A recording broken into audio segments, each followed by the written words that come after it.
I know ghost kitchen scares people, but the idea is really good. If you think about it, you're sharing the overhead of the space. You can get one or two brands out of one space, and you can keep your favorite brands alive. My name is Andrea Harling, and I'm the operating partner here at the Sweatered Hen / V-Burger. We opened V-Burger in 2019. Actually, 2020 is right when the pandemic happened. So V-Burger is 100% plant-based burger and ice cream joint. You know, it's kind of built to bring more light to the plant-based world. It's not just for vegans, it is for everyone. It went wild for a few months. Things were really, really great, and we were able to adapt to the delivery model. 17th is such a great spot.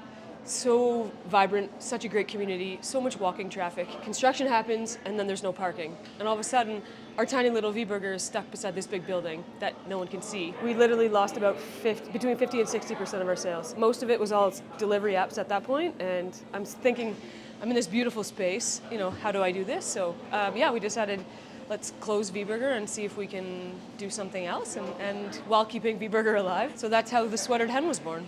The city has a ton of great brunch restaurants. I just felt like this area could have used something a little more unique, not just the typical brunch stuff. It was really born out of like, okay, what can we do that can fill the space? We knew we still had V-Burger operating, so we knew we still had funds coming in from that. We built the space to be warm and comfortable. We feel like it all is very nostalgic for people. So I think those are the kind of places you want to go, sit down, have your coffee served, nice and hot, and all of your food in front of you.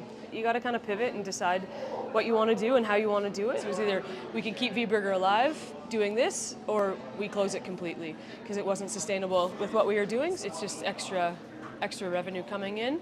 Being able to operate two brands at the same time is very helpful. People often question pricing and why we do certain things, but yeah, the increase in food has been ridiculous.